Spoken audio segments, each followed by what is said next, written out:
surrounded by wrestling fans. Not sports entertainment fans. Professional wrestling fans! Professional wrestling! This is it! This is us standing up! This is the Wrestling Matters Podcast, a podcast that stands up for professional wrestling. Why? Because wrestling matters. So join the revolution, because the revolution is now. Well, enough is enough, and it's time for a change! professional wrestling! This is it! This is us standing up! Yes! Yes! Yes! Yes! Yes! Yes! That's 13-14!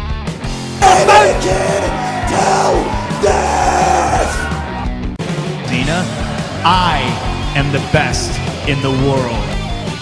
Cause that's the bottom line. Cause Stone Cold said so. Ladies, gentlemen, and whoever else is listening to this, and wrestling fans and children, if there is any children listening to this, even though this is not a children's podcast, but if your parents are letting you listen to this, welcome. My name is the head Anthony Walker, the H, the E, the A, the D. Thank you so much for taking the time to tune in to another installment of the Wrestling Matters Podcast. That's right. What a week.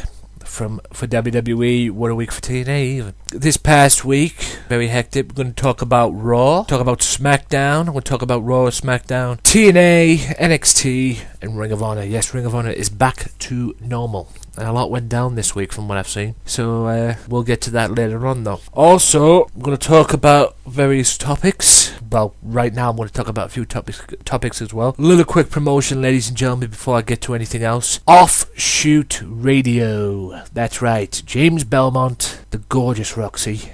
That's right, that Roxy girl. And even though he wasn't there, my biggest foe, rival, whatever you want to call him, especially when it comes to beat the clock, Mike Rodriguez. But he wasn't there this week because we were supposed to record the show on Monday, but for some strange reason, Skype chose not to work for Mr. Belmont, which quite frankly sucked. But Thursday afternoon, 1 o'clock, we recorded the show, and I had a fucking blast on it, to be honest with you. I got various topics. We talked about a lot of things, good, old, new, bad, ridiculous, pathetic, you know, the Divas division being one of them. But it was quality. I had a blast. Me, Roxy, and James. And I'm sure at some point, I don't know if that's out yet, but go and find that episode, and I will put it in the descriptions for you to go and have a listen to, because I had a blast. I really did have a blast. And despite all the clusterfucks and all the connections and Skype not working, we managed to get the show. So, big shout out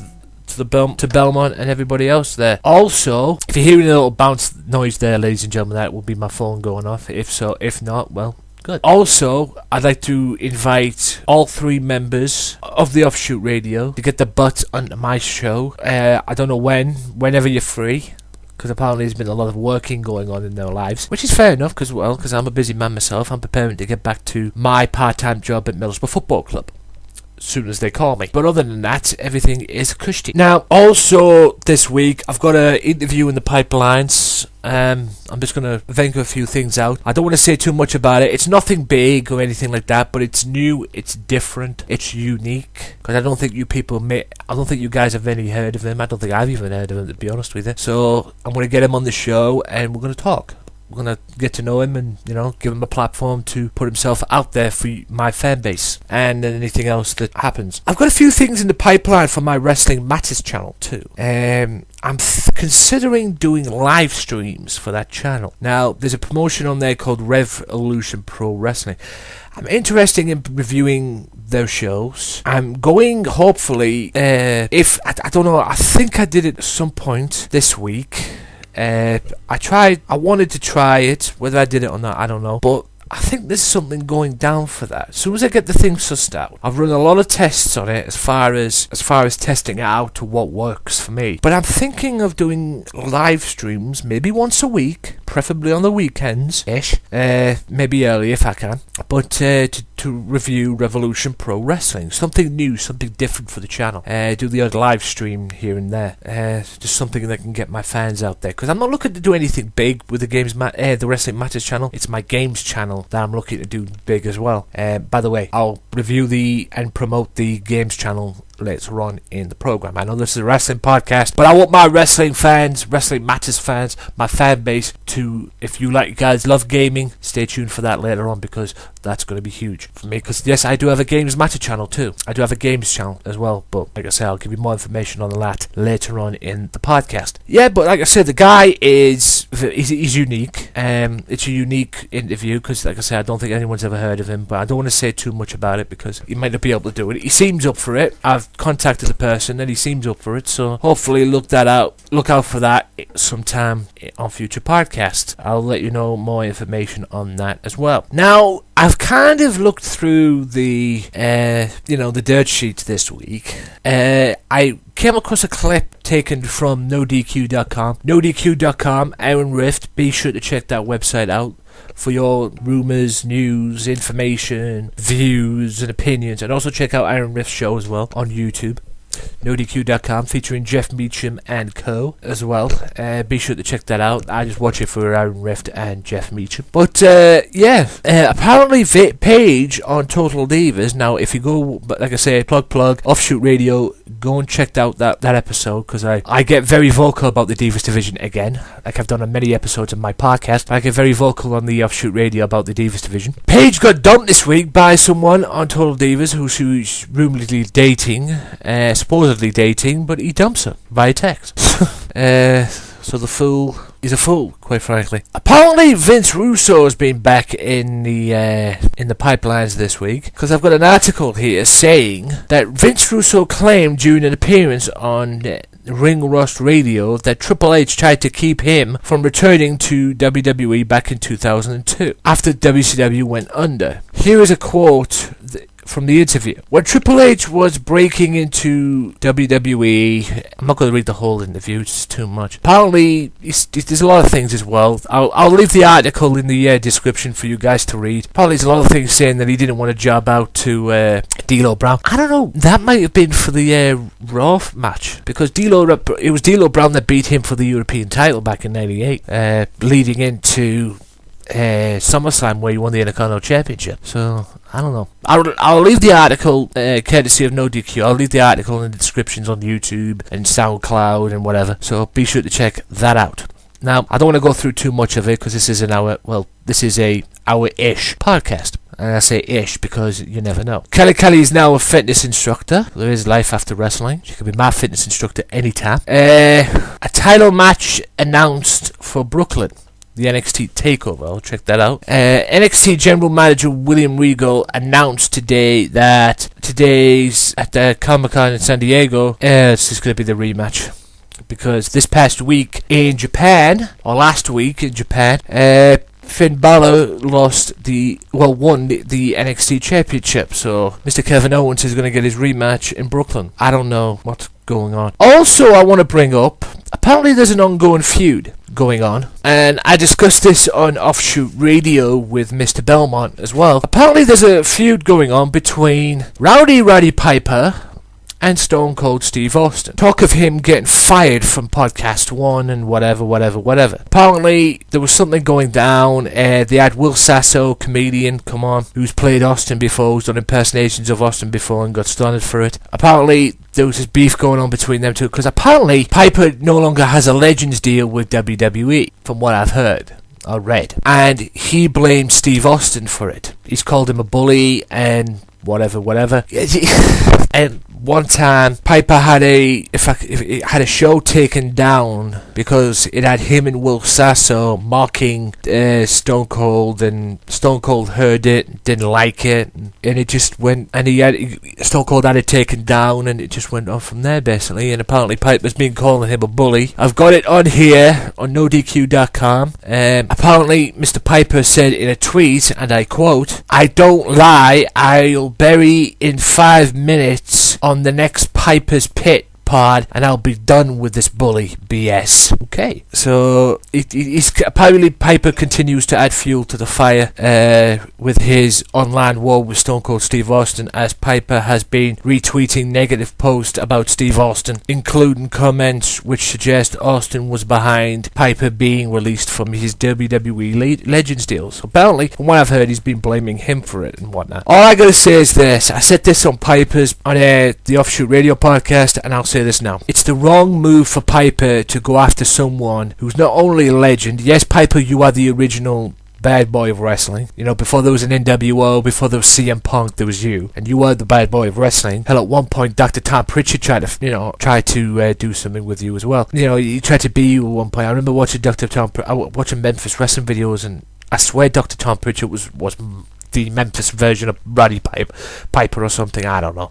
But it's very difficult to go to somebody or going to take the mick out of somebody or start a feud with somebody who, quite frankly, is the backbone of the Podcast One company or network or whatever it is. Because let's face it, I think Stone Cold was the first guy to have a podcast on Podcast One, if I'm not mistaken. I might be wrong about that, but I'm pretty sure he was the first guy to be on that network, and he basically carried that network on his shoulders, or company, or whatever you want to call it. So to do that is really, really stupid, and quite frankly, it's just daft to even do that now, because Piper, you're not in the wrestling business anymore. Apparently, you've been released from your Legends deal. I mean, Piper, you are a god, but it's a wrong move to be poking fun at a rattlesnake. Not that Austin cares, probably doesn't care about it, but it's, you know, when you mess with somebody who's, quite frankly, the backbone of Podcast One, you know, Podcast One, you're making Podcast One's easy choice, so to speak. It's an easy choice for Podcast One to do, because they're going to choose sides. If they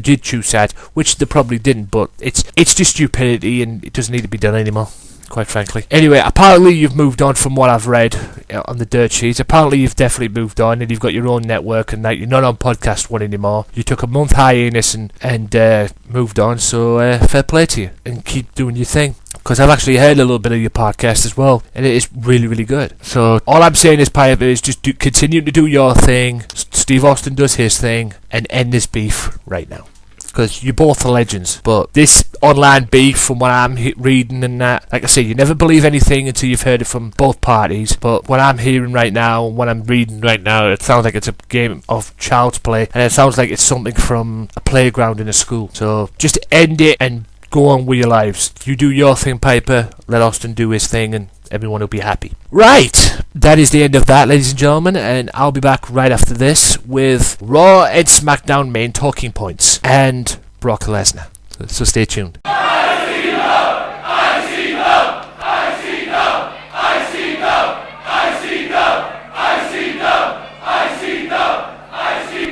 Be sure to tune in every single Tuesday now for the Wrestling Madness Podcast Extra, where I'll be hosting a podcast on one promotion and one promotion only. ICW, Insane Championship Wrestling, the hottest promotion in Scotland, where I'll be reviewing their shows. Oh my God! Talking ICW. That's 13-14! And who knows, maybe getting some guests on. So be sure to tune in to the Wrestling Madness Podcast Extra ICW podcast, Insane Championship Wrestling, every Tuesday on YouTube, Podomatic, Stitcher Radio, downloaded free at iTunes, Mixcloud, and SoundCloud. Wrestling Matters, wrestling fans. World, look into my eyes. When you see me on a show, when you see these fans, you know you've got the best in the damn world. We are ICW, and you're gonna know our name. Here we fucking go! Be sure to listen to the Sunday Segway Wrestling Podcast. What? Every Sunday with Kenny Killer and the Galdem Sugar Shugs. Yes! With all the news, views, and laughter that you want. They like jet airplanes. Woo! They like long limousines. Every Sunday, the Sunday Segway Wrestling Podcast on Podomatic, iTunes, and YouTube. So why don't you choke on that, slap nut? Ladies and gentlemen, welcome back to the Wrestling Matters Podcast Part 2, and now we're going to get right into Raw and SmackDown main talking points. Raw kicked off this week with Paul Heyman and The Beast. That's right. Having conquered the East over the weekend, it's safe to say Brock Lesnar has gotten his groove back since Seth Rollins and the Authority left him in a heap 2 weeks ago. Anything, the Beast Incarnate seemed more fighting mad than usual when he returned to Raw, with Kofi Kingston left in tatters as a show of his power. The god of violent retribution loomed large in Raw's opening moments, while Paul Heyman did not mince his words in a message to the WWE World Heavyweight Champion. He said Rollins and anyone who stands alongside him is a marked man, and Lesnar would not leave the All-State Arena before dealing with the champion accordingly. Big Show defeated Ryback by disqualification, which I won't go through it, but I will say this: Miz got involved, ran his mouth, took cheap shots, and then got into a point where it was the Big Show and Ryback blocking the Miz from escaping. The Miz trying to weasel his way out of it like a pussy, trying to stop it, say, we'll do this at Battleground, kind of thing, try to weasel his way out of it. It didn't work.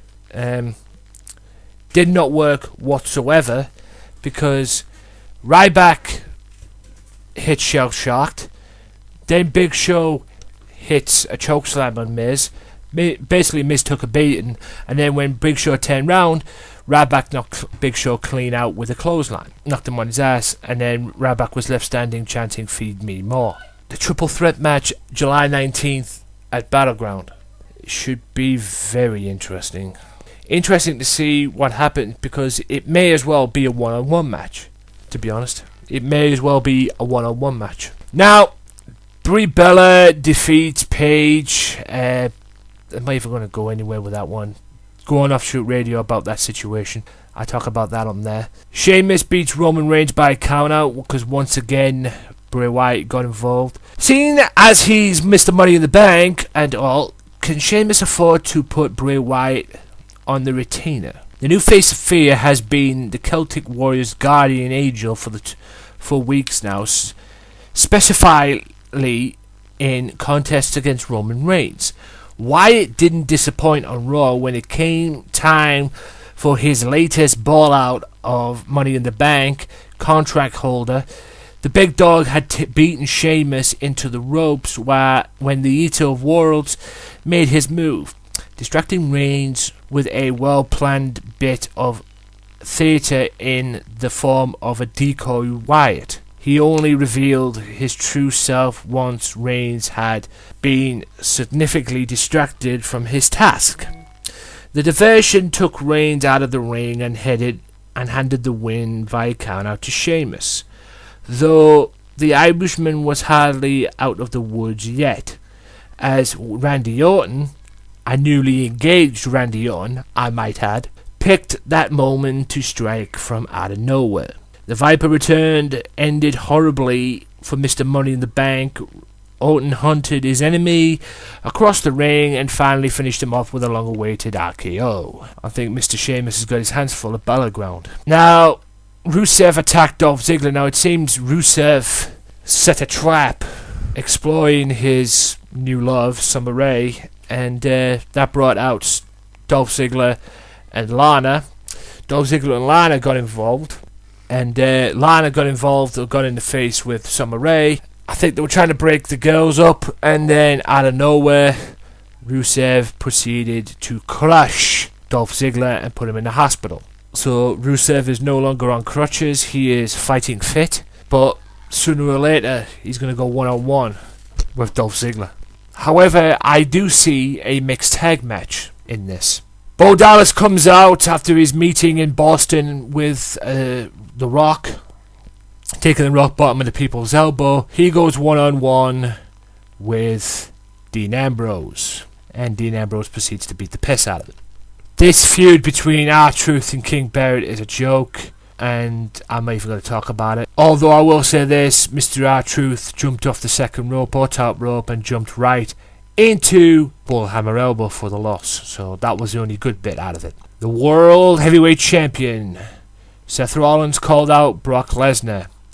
Boy, did he regret it. Despite the best efforts of Brock Lesnar, Seth Rollins managed to escape the second city without a scratch onto his name. J&J Security not so lucky though. Despite encouragement from Triple H, Joey Mercury and Jamie Noble were the proverbial lambs that the Beast incarnate feast upon when Lesnar stormed a trash-talking Rollins in the ring, given that J&J both supported axe handles and equalizers. Lesnar tore J&J's beloved Cadillac apart with axes of his own to lure J&J Security out of the ring. He followed with a beating on the overmatched enforcers that put a decimation on Kofi Kingston to shame.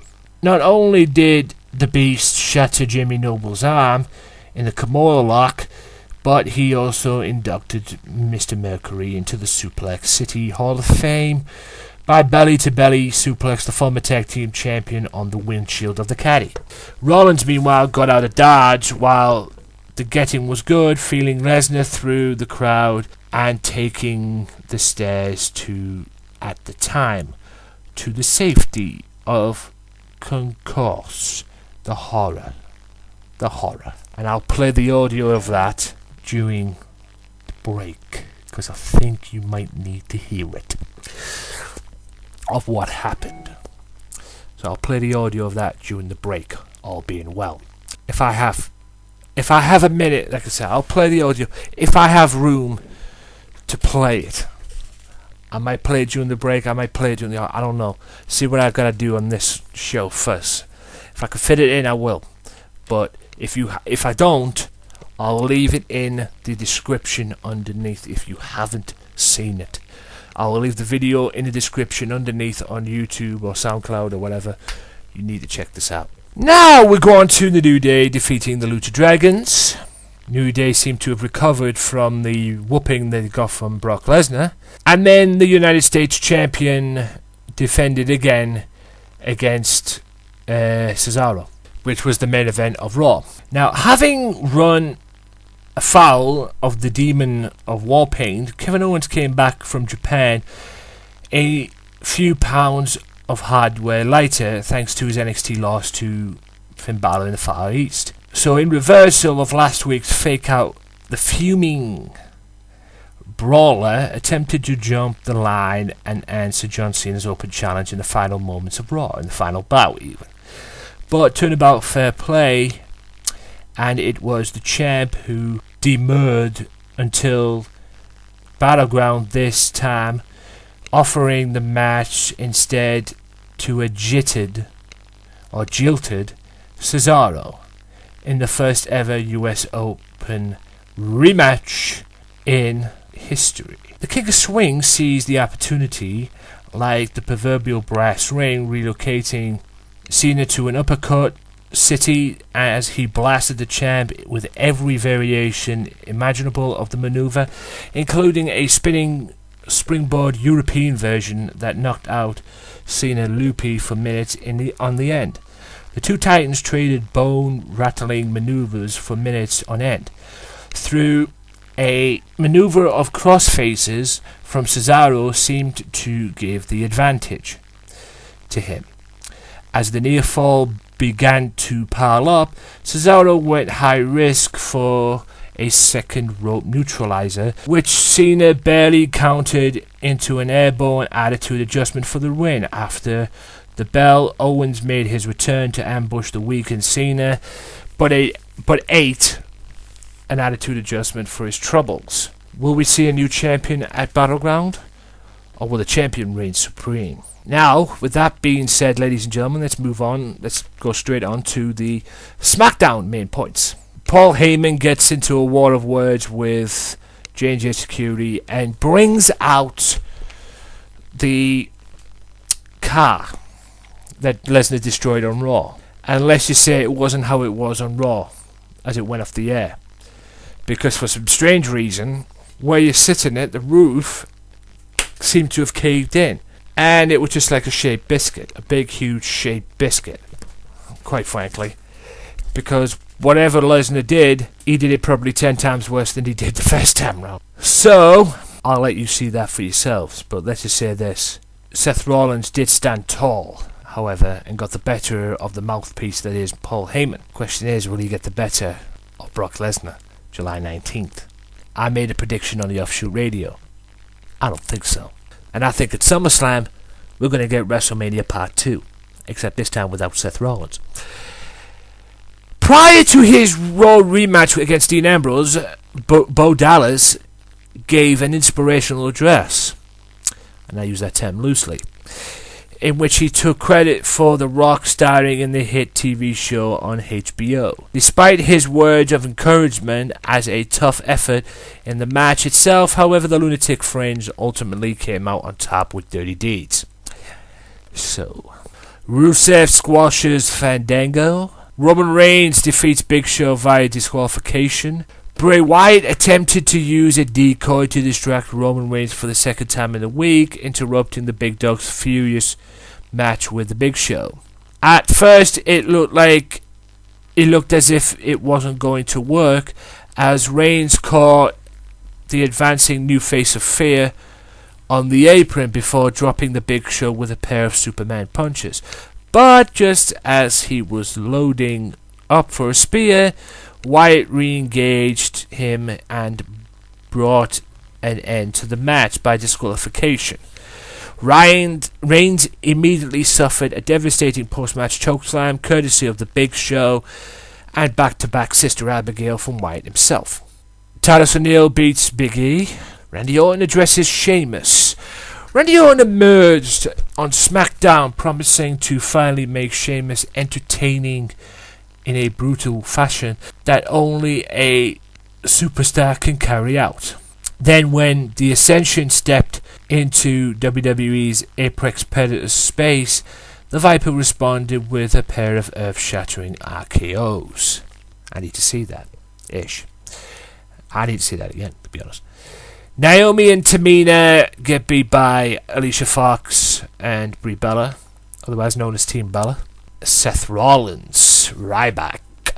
In the final moments of a hard-fought champion versus champion match, Seth Rollins opted to take a walk and caused the match to end in count-out. After the bell, though, the sudden addition of Big Show spelled big trouble for the big guy. It made the substanding 2-on-1 post-match attack. However, Roman Reigns stepped through the ropes to even the odds. He laid out the giant with an epic spear before the human wrecking ball executed a devastating shell shock on Rollins. And that takes care of them main points, ladies and gentlemen. Hope you enjoyed that, and I'll be back with part 3 of the Wrestling Matters podcast, NXT main talking points. So stay tuned, we're not done. For new episodes of the Wrestling Matters podcast, as well as other great professional wrestling related content, be sure to check out the Wrestling Matters channel on YouTube at www.youtube.com/AJW Wrestling Matters. You'll get weekly episodes of the podcast, and you'll get other great wrestling content as well. Be sure to check it out, subscribe, like, and do all that good stuff. The Wrestling Matters channel, where wrestling matters, on YouTube. If you're a fan of the Wrestling Matters podcast, be sure to check out the Wrestling Matters podcast Twitter page at WM Podcast for news, reviews, and upcoming episodes, and you will be let know on various other topics as well in the world of professional wrestling. So if you like the Wrestling Matters podcast, be sure to follow the Wrestling Matters podcast on Twitter at WM Podcast. Wrestling Matters, wrestling fans. Welcome back, ladies and gentlemen, to part 3 of the Wrestling Matters podcast. Hope you're all well. Now we'll get right into NXT. Now, NXT kicked off this week with Sasha Banks going against Emma and Dana Brooke. And apparently, everybody was asking where's Sasha's partner. She didn't have one, and she said she couldn't find one. And she was more than happy being the boss and everything, but she was more than happy to take the Miss Piggy and the Kangaroo Queen, she made some reference to Emma from Kangaroo, being from Australia, on by herself. Now, Sasha Banks challenged Emma and Dana Brooke to a match last week. Many wondered if the boss would be able to find a tag team partner for the showdown. It looked like if the NXT Women's Champion was going to go in alone. But out of nowhere, Charlotte Flair shocked the NXT universe by joining forces with Banks. The former BFFs clicked. instantly clicked, in fact, forcing Brooke and Emma to resort to dirty tactics to take control through. She was trapped in her foe's corner. Charlotte stayed resilient and slipped out of Brooke's grasp, tagging Banks in. The boss clobbered Dana, then trapped her in the bank statement to get the submission win, while Charlotte neutralized Emma with the figure 8, which is a version of the figure 4, except twice as worse. Now, after the bout, Charlotte said the boss owed her one, and Charlotte proceeded to challenge Sasha to a match next week on NXT for the Women's Championship. Banks accepted, so we're going to get that next week. Now, looking to establish himself in the NXT Championship picture, Solomon Crowe strode into battle this week. The unusual Marcus Lewis was his opponent. Through the frightening Frenchman unleashed his aggression, calling at Crowe's midsection. The hacker battled back and picked up the victory with a submission, forcing Mr. Lewis to tap out to the crowbar. Now, it showed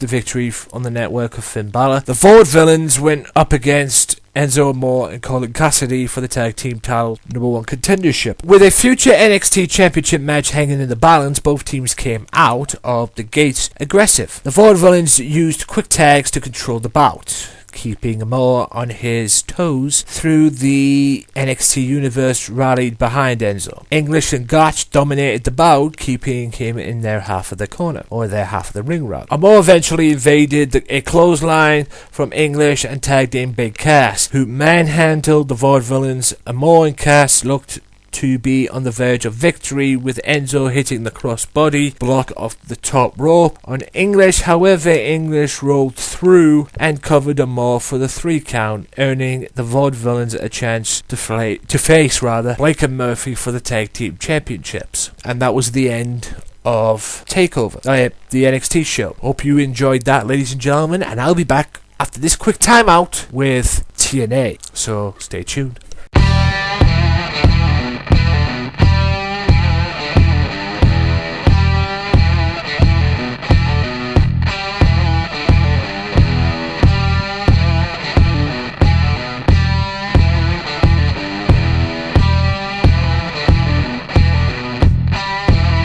They say this is wrestling, but ladies and gentlemen, this is Progress Wrestling.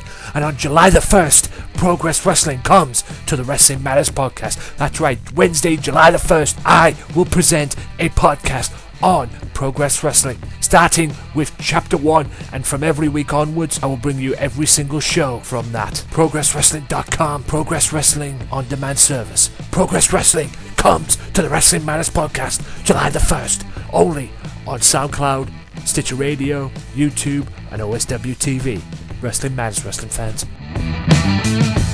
Ladies and gentlemen, welcome back to to the TNA part of the Wrestling Matters podcast, ladies and gentlemen. That's right, it is now time for the TNA main talking points. Now, TNA kicked off this week, and apparently it was Ethan Carter who's running the show. Ethan asks, "I have your attention now." He says he'll never be pinned or submitted. He is unbeatable. He claims to be the undisputed champion and the greatest wrestler alive. Carter says despite his aunt Dixie Carter making her return tonight, he has been left in charge and that he'll defend his newly won title in 3 separate matches, thus making history. Matt Hardy interrupts, claiming to have softened Kurt Angle, and says he should be next in line for a title opportunity. He mocks Matt for champion, hashtag Matt for champion. EC3 credits Hardy for taking Angle to the limit, but claims to have taken Angle to the max, declining Hardy's challenge. He says he has already booked Hardy in a tag match. It will be the Hardys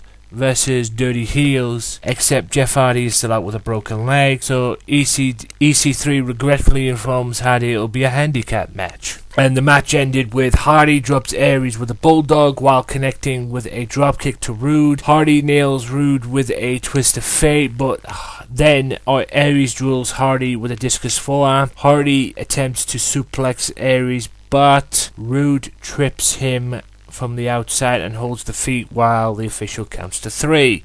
Winners of the Dirty Heels. Drew Galloway declares the Rising is finished. Galloway says there was a need for the Rising to fight the injustice facing professional wrestling. Galloway says the time is coming for the Beatdown Clan, and that the night is always darkest before the dawn. Galloway says he'll continue to hashtag stand up. From commentary booth, Ethan Carter III cries, telling Galloway what he has done has been so touching. He says it's too bad that he booked a 6-person tag match only to find Galloway has no partners. Ethan Carter III tells Galloway, cue up the violin and play a little near my God to thee, because this ship has sunk. EC3 says Galloway looks healthy, so he'll face a completely different faction. Abyss leads Manic and Koya to the ring. The Revolution arrives,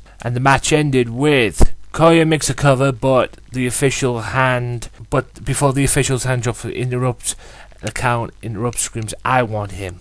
Abyss, that is. Sorry, I'm a little mouthful there. Abyss and Koya argue. Galloway connects with a standing dropkick, sending the two Revolution members outside. Manic flies off the top rope with a crossbody. He is caught in midair and powered down with a backbreaker. Galloway drops Manic with a running boot to secure the win. What's next for Drew Galloway? Does he have to fight the BDC all alone? I guess he does. Singles match saw Mr. Anderson face Bram, and the winner was Mr. Anderson by disqualification. A street fight saw Jesse and Robbie E continue their feud, and it ended with Robbie positions 2 chairs facing each other before climbing the ropes. After knocking Robbie from the turnbuckle, Jesse powerbombs him onto the steel chairs. Somehow Robbie is out at 2. Jesse sets a chair up over Robbie and applies the Adonis Boston Crab. Robbie refused to tap. Soon after, he passes out and the bell sounds. So the winner is Jesse. So Jesse got even in that respect. Shock Boy. Oh boy. EC3 defended the title. TNA World Heavyweight Championship, EC3 versus blank. EC3 claims to be a believer in paying it forward, and that his first title defense will be against the man he first defeated, Novum Fernum, spelled Norvfernum. What the fuck's this? E33 extends his hand. He kicks his opponent to the gut and then drops him with a 1% and gets the victory. Post-match, he says it's an important week because it's Shark Week on the Discovery. He says he just beat a man from the land, but wonders if he could beat the man from the sea. He announces his next opponent will be Shark. Now, EC3 asks Sharkboy if he believes he has a chance. Sharkboy screams, "Shell yeah." Sharkboy unloads a series of rights that catches EC3 off guard. EC3 regroups and drops the Fish Wonder with a clothesline and a 1%er. Josh Matthews says the Shark Tale is over. EC3 is the winner.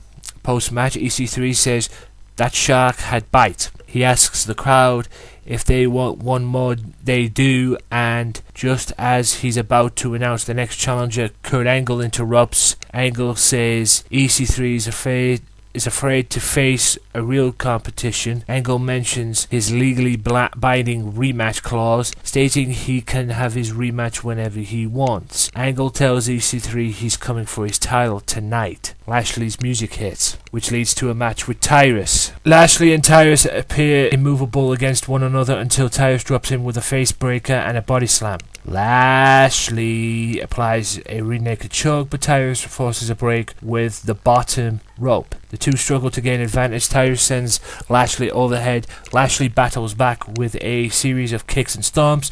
Lashley is sent back to the mat and Tyrus extends the ropes. Lashley counters by lifting Tyrus on his shoulders. Lashley connects with the electric chair, follows up by spear, and Lashley wins the match. Velvet Sky beats Madison Rayne. TNA World Heavyweight Championship. Angle one-on-one with EC3 to get his rematch, and the match ended.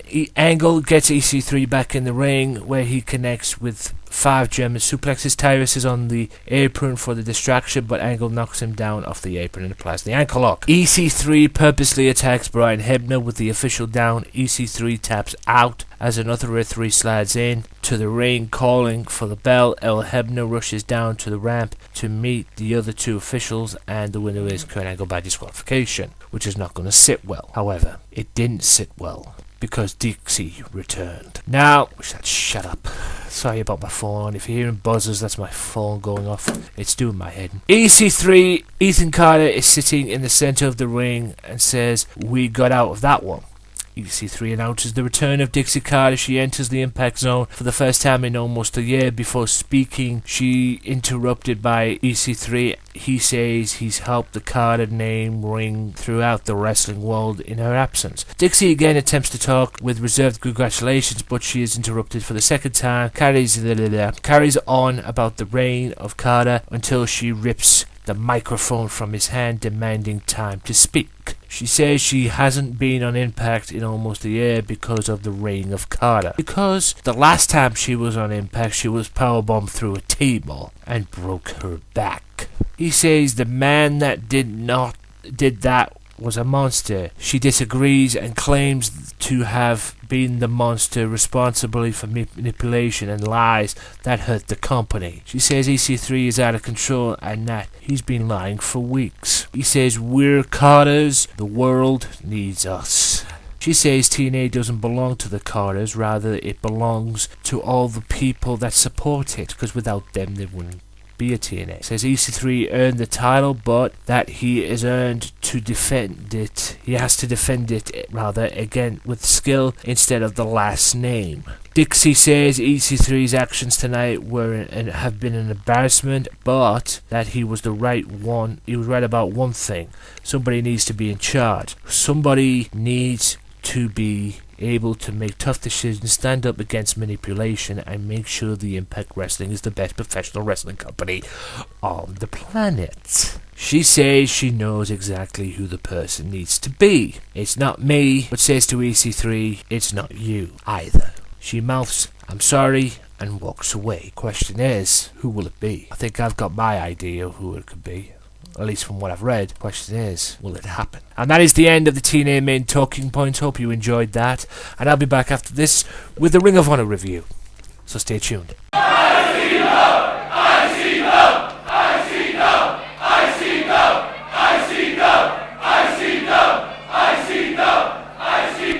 Be sure to tune in every single Tuesday now for the Wrestling Madness Podcast Extra, where I'll be hosting a podcast on one promotion and one promotion only. ICW, Insane Championship Wrestling, the hottest promotion in Scotland. Well, I'll be reviewing their shows. Oh my God! Talking ICW. That's 13-14! And who knows, maybe getting some guests on.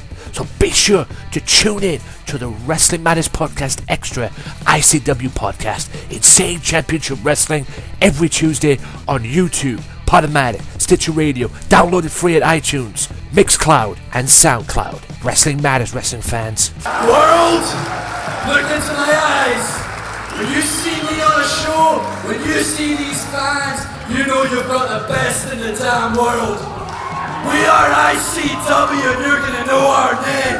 Here we fucking go! If you're a fan of the Wrestling Matters Podcast, be sure to check out the Wrestling Matters Podcast Twitter page at WM Podcast for news, reviews, and upcoming episodes, and you will be let know on various other topics as well in the world of professional wrestling. So if you like the Wrestling Matters Podcast, be sure to follow the Wrestling Matters Podcast on Twitter at WM Podcast. Wrestling Matters, wrestling fans. Well, welcome back, ladies and gentlemen, to the Wrestling Matters Podcast, and now it's time for the Ring of Honor review. And this week's Ring of Honor is the fallout from Best in the World, where Jay Lethal became Ring of Honor Undisputed Champion, despite the fact he has the TV Championship and the ROH title. But Ring of Honor kicked off this week with Watanabe versus Dalton Castle. Now, advantage Watanabe to start. Castle's boys help out Watanabe after Dalton gets even with him. Running neck breaker by Watanabe, now slowing down Castle. Toe-to-toe, as Ring of Honor goes to break. Back from the break, Castle in control, Watanabe gets a near fall. A double clothesline, both men are down. Neck breaker by Watanabe, then Senton gets a near fall after mocking Castle.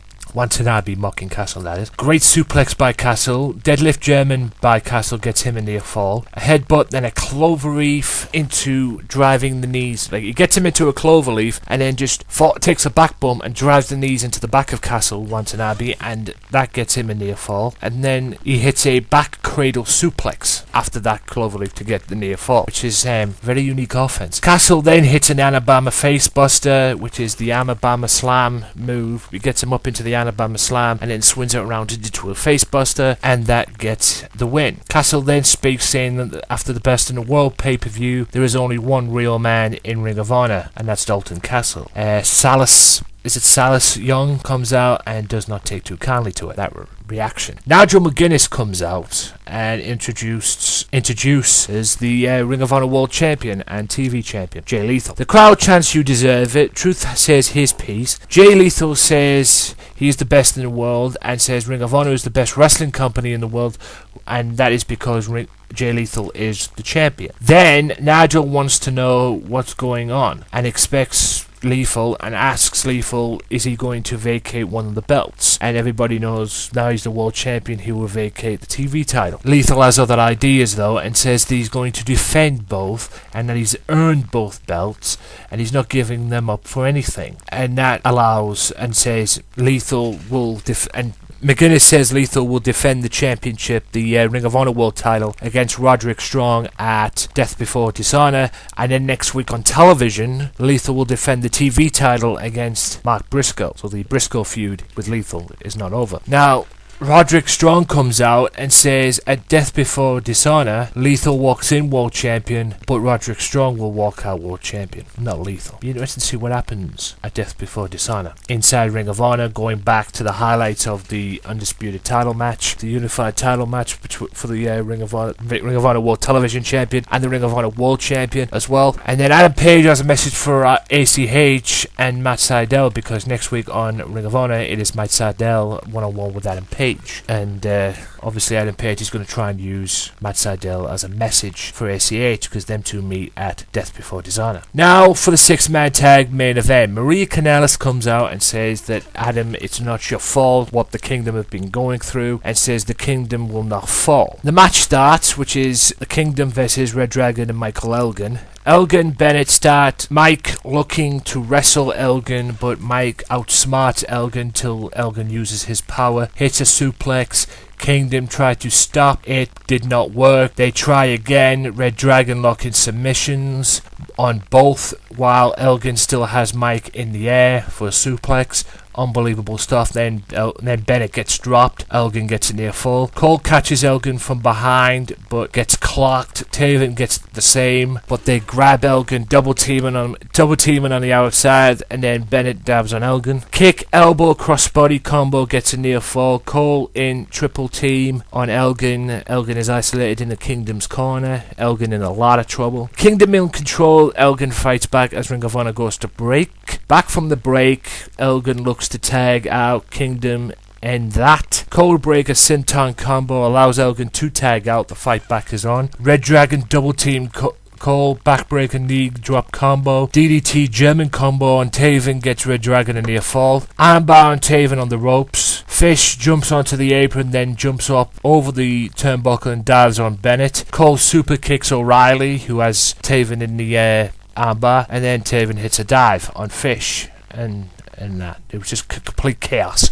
at that point. Elgin gets tagged in, catches Taven, then hits a somersault leg drop, then belly to belly suplex on Bennett. Elgin unloads, hits a double Samoan drop after taking out Cole, gets a near fall. Kingdom Rock Elgin hit Proton Pack, I believe that was what it was called. I only got that from Kevin Kelly, so if that's wrong, I apologise. Then Cole hits the Shining Wizard against a near fall. Red Dragon take out Cole and Bennett. Elgin powerbombs Taven on the outside. Red Dragon hit Taven with Chase the Dragon, or Chasing the Dragon. Then Super Bomb by Elgin, but Kingdom stopped that. Cole hits the Destroyer on Elgin, then Taven hits a splash and gets a near fall. Cole goes for Destroyer, counters Michael Elgin, makes the tag to O'Reilly. O'Reilly goes toe to toe with Cole in the ring. Cole hits a super kick, and then O'Reilly goes for a choke. Cole gets out of the choke, super kicks O'Reilly again. Then O'Reilly hits the rebound clothesline, which is the McGuinness clothesline as it's called, in honor of Nigel McGuinness, and hits the rebound clothesline that turns Cole inside out, literally. Then Red Dragon hit chasing the Dragon and get the win. And then the story of the match was after it, when Cole shakes O'Reilly's hand right in front of the Kingdom, raises the arm of O'Reilly, and then walks out without the Kingdom. The crowd chant, "Leave the Kingdom." Will Adam Cole leave the Kingdom? Is this the end of the Kingdom? Is the Kingdom falling apart? Maybe all is not well with the Kingdom. Because we'll have to find out next week on Ring of Honor. But that is the end of the Ring of Honor review, and that is a 5.5 because I actually enjoyed that. And I'll be back right after this with the final part of the Wrestling Matters podcast, so stay tuned. Be sure to listen to the Sunday Segway Wrestling Podcast. What? Every Sunday with Kenny Killer and the Galdem Sugar Shugs. Yes! Yes! With all the news, views, and laughter that you want. They like jet airplanes. Woo! They like long limousines. Every Sunday, the Sunday Segway Wrestling Podcast on Podomatic, iTunes, and YouTube. So why don't you choke on that, slap nut?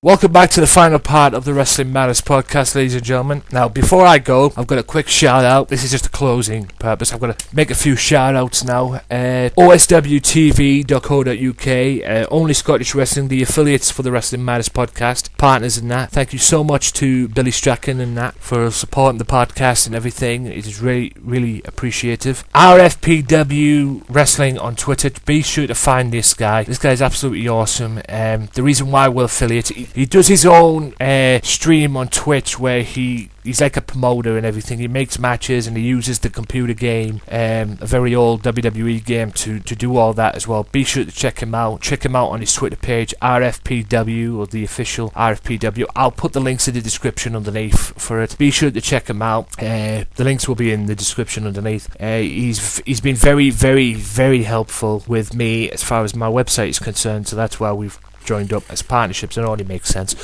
So be sure to check him out, and be sure to check out the Wrestling Matters podcast, ICW podcast, and the Progress Wrestling one as well, this Tuesday and Wednesday respectfully. And also be sure, guys, to check out my Games Matter channel at www.youtube.com/Games Matter channel. Check it out. It is me playing computer games, footage and everything. I've got a WWE 2K15 series. I've got a WWE, a few other WWE stuff coming as well. I've got a first-person GTA shooter series as well. I've already done it once as normal. This time around I'm doing it in first person, which is a fucking riot in itself. So be sure to check that out as well. If you want more information, go to youtube.com/AJW Wrestling Matters and click the link on there. You should see it on there in the corner. It says my second channel, so be sure to check that out. And without further ado, ladies and gentlemen, tune in next time to the Wrestling Matters podcast. Thank you so much for your support. Facebook.com/WM podcast.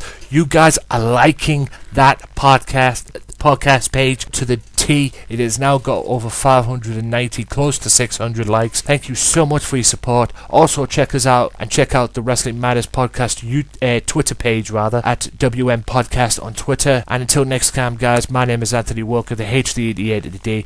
You have been absolutely beautiful as always. Thank you so much for your support, and until next time, peace out. Boom. Well, enough is enough, and it's time for a change. Professional wrestling, this is it. This is us standing up.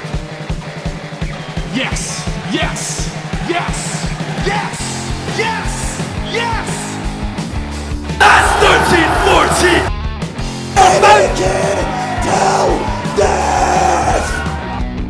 Dina, I am the best in the world.